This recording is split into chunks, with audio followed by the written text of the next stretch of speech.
En 2021, le rendement épargne-pierre, c'est 5,36, très très important, le point 36, supérieur à la moyenne des SCPI sur le marché, puisqu'on est plus vers 4,5.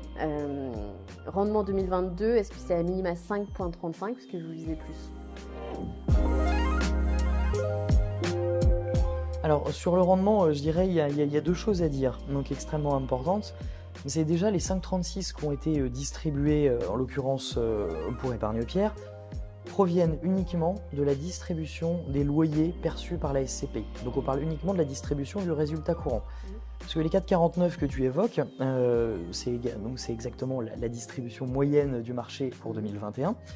Mais en fait, la constitution du résultat peut se faire avec différents éléments, et dans les différents éléments, on peut retrouver donc la distribution des loyers, une distribution de report à nouveau, la distribution de plus-value, éventuellement une fiscalité étrangère qui s'applique sur certains fonds.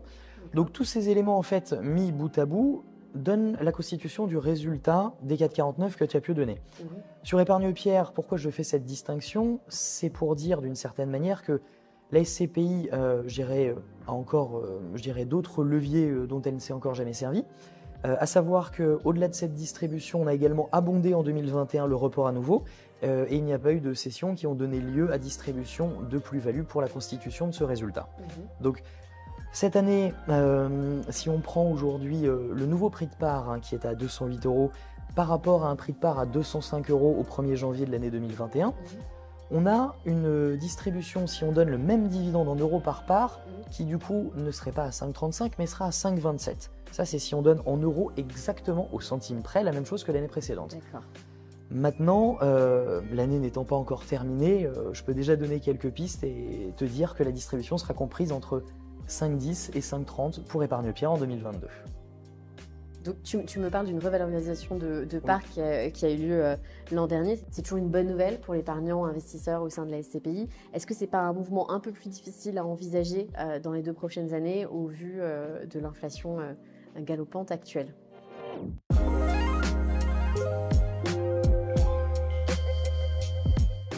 Alors, désolée, mais tout le monde la pose cette question. C'est une question qui est effectivement très juste, parce qu'on est dans un climat d'incertitude, de tension par moment. Après, ce qu'il faut noter, on reprend un petit peu, je dirais quelques temps en arrière, c'est que ça fait 2 ans qu'on a un climat d'incertitude, suite à différents événements qui se sont succédés depuis 2020, mais néanmoins qui ont attaqué, mais qui n'ont pas impacté la résilience des SCPI. Donc c'est quand même important de voir que depuis ces 2 années, passées, la classe d'actifs SCPI se porte quand même relativement bien. C'est un refuge, entre guillemets, on voit qu'il y a quand même beaucoup d'investisseurs qui continuent de s'y intéresser. Sur la partie revalorisation, je serais tenté de dire une chose. Le prix de la part aujourd'hui, donc, qui est à 208 € suite à cette revalorisation d'1,5 point en 2021, il y a un autre point, c'est que la valeur de reconstitution de la SCPI, qui est un indicateur de bonne santé, est aujourd'hui supérieure de quasiment 8 points par rapport au prix de la part. Donc le prix de la part est à 208 € et cette valeur de reconstitution à plus de 220 €, 0,04, vu qu'on est très précis dans les virgules. Donc aujourd'hui, c'est de se dire, il y a 2 écoles. Ceux qui vont voir cette possibilité, cette marge-là, comme un matelas de sécurité, et l'école de ceux qui vont voir ça comme un potentiel de revalorisation. T'imagines bien que je préfère que l'on voit ça de la seconde des manières, mais néanmoins, pour les deux, c'est tout à fait adapté. Merci Camille, c'est hyper intéressant. Merci beaucoup Caroline pour l'invitation à nouveau, avec plaisir.